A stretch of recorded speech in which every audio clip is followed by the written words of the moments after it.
আছে তেমনি ঠিকই রবে, সুন্দর পৃথিবী ছেড়ে একদিন চলে যেতে হবে রে মন, চলে যেতে হবে। চিল্লায় বলেন ঠিক না? কেউ থাকবে না, সবারই চলে যাইতে হবে। চিল্লায় বলেন ঠিক না? যুবক ভাবছো যে আমার বহুত সময় আছে, না, গ্যারান্টি নাই। সকালবেলা উঠেই শোনা যাবে এমন যুবক বাবা মায়া করে পালসার 220 কিনে দিয়েছে, এমন ভাবে টান মারছে রে বাবা 22 চাকা তলে ঘুষে গেছে। জোরে বলেন ঠিক না? আওয়াজ দিয়ে বলেন ঠিক না? হ্যাঁ? এমন টান মারছে, বাবার টাকার কোনো দরদ নাই, মারছে টান, এক টানে 100 উড়াইয়া দিছে। জোরে বলেন ঠিক না? তাহলে আজরাইল ভাবছে আয় তোরা 100 টানে উড়াইয়া দিতেছে। চিল্লায় বলেন ঠিক না? ভাইরা আমার বন্ধুগণ, এ যুবক যদি ওই সময় কেড়ে মারা যাও, তোমাকে ছাড়বে না, কবরে ছাড়বে না। বান্দারে ও যুবক, তুমি যুবক আছিলা, যুবক তুমি যদি বলো আল্লাহ আমি যুবক, আমি কিছুই করতে পারি নাই, আল্লাহ বলে আমি যুবকও ছাড়ি না, বুড়াকে ছাড়ি না। কবর যার যেমন আমল তার সাথে তেমন ব্যবহার করবে। জোরে বলেন ঠিক না? ভাইরা আমার বন্ধুগণ, এ জগতের মুসলমান, এই জন্য বলি মৌতের কোনো গ্যারান্টি নাই। আল্লাহ কোরআনে বলে কুল্লু নাফসিন যায়িকাতুল মাউত, সমস্ত প্রাণী একদিন না একদিন মৌতের স্বাদ, মৌতের পেয়ালা, মৌতের মজা চাকতেই হবে। সবারই কবরে যাইতেই হবে বাবা।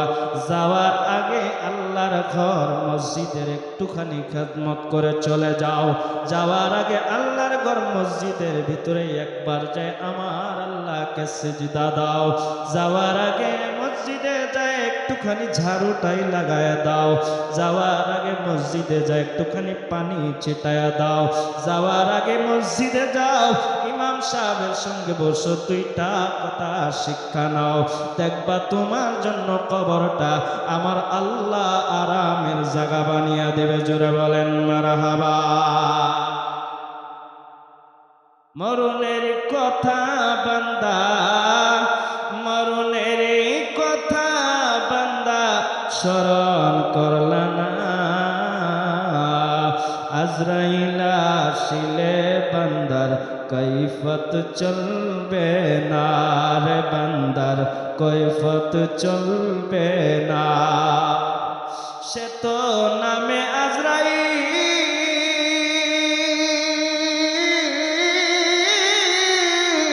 হুকুম পাওয়ার সঙ্গে সঙ্গে সেকেন্ডে হাজির বান্দা, সেকেন্ডে হাজির। মরণের কথা বান্দা, মরণের কথা বান্দা স্মরণ করলা না।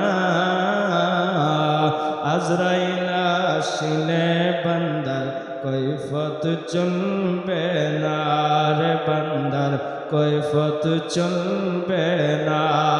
চিল্লায় বলেন মারহাবা। যেহেতু সময় শেষ, সময় শেষ। যদি আরেকজন আছে 12টা তরি টাইম, আল্লাহ যেন কবুল করে, সকলে বলেন আমিন। ভাইরা আমার বন্ধুগণ, এ যুবক মসজিদে খেদমত করো, দিনের দিকে একবেলা যাও রে বাবা।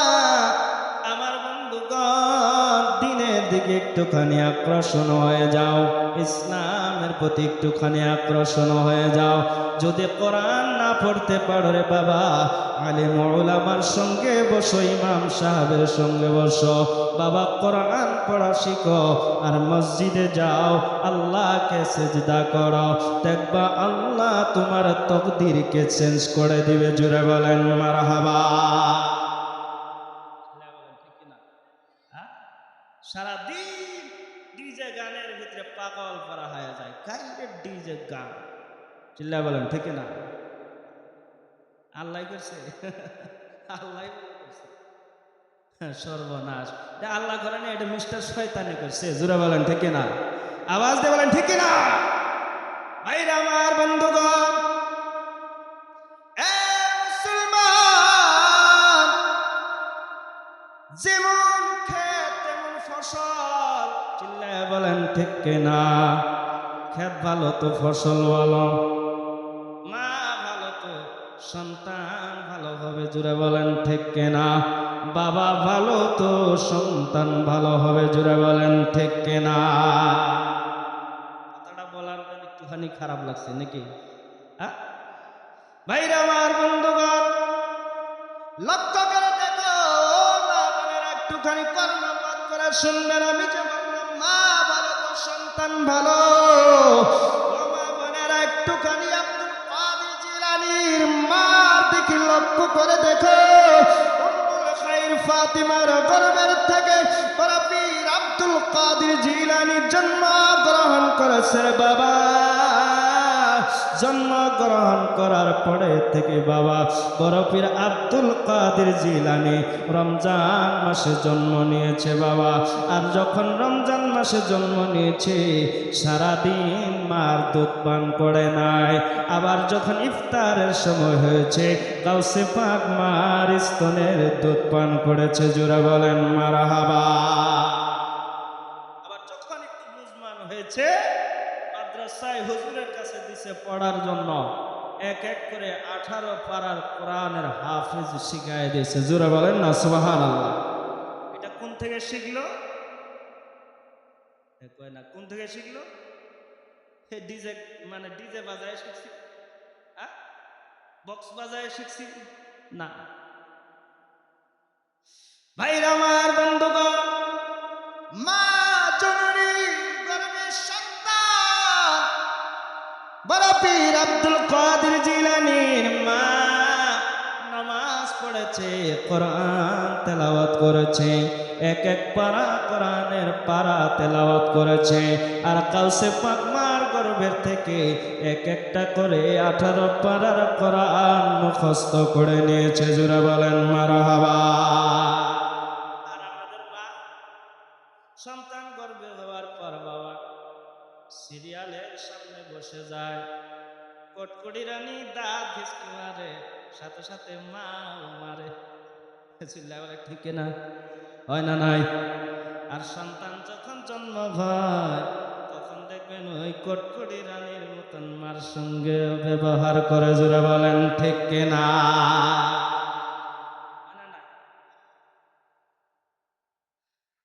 থিয়েটারের প্যান্ডেলে যায়, সন্তান গর্ভে গানের প্যান্ডেলে যায়। বন্ধুরে, মা জননীর গর্ভের থেকে যখন সন্তান হয়, বাবা মোবাইল ছাড়া আর কিছুই বোঝে না, কান্না আরম্ভ করে দেয়। মোবাইলটা সামনে দিলে বাবা ডিজে গান একটা লাগাইছে, কান্না বন্ধ হয়ে গেছে। জোরে বলেন ঠিক না। ইতিহাস হয়ে গেছে। আগের জামানায় মারা সন্তানকে কত সুন্দর নবী শানের গজল শোনায় শোনায় ঘুম পাতাইতো। আর এখন আর জামানার মা বোনেরা গীত শোনায় শোনায় ছেলে পেলেকে ঘুম পাতানো শিখাই দিছে। জোরে বলেন ঠিক না, আওয়াজ দিয়ে বলেন ঠিক না। ভাইরা আমার বন্ধুগণ, মুসলমান, যাতে আমাদেরকে শিক্ষার দিকে আকর্ষণ করায় দেয়, তিনি শিক্ষা হাসিল করার জন্য আল্লাহ পাক যেন তৌফিক দান করে দেয়। সকলে বলেন আমিন। মসজিদের দিকে আল্লাহ যেন আমাদেরকে মোহাব্বত করায় দেয়, মসজিদকে খেদমত করার জন্য, শ্রম দেওয়ার জন্য, মসজিদে এক একটা ইটা দিয়েও যাতে আমাদেরকে শরীক হওয়ার জন্য আল্লাহ তৌফিক দেয়। আল্লাহ পাক যাতে এই মসজিদকে, মাওলা সকলকে দান শ্রম দিয়ে এবং খেদমত করে মসজিদকে ইমাম সাহেবের সঙ্গে যাতে সাথ দিয়ে সৌন্দর্য বানানোর জন্য আল্লাহ তৌফিক দেয়। সকলে জোরে সুরে বলা যাবে কে আমিন? তো দুই হাত উঠায় বলা যাবে কে আমিন? ইনশাআল্লাহ আমি আমার বক্তব্য শেষ করে দিচ্ছি।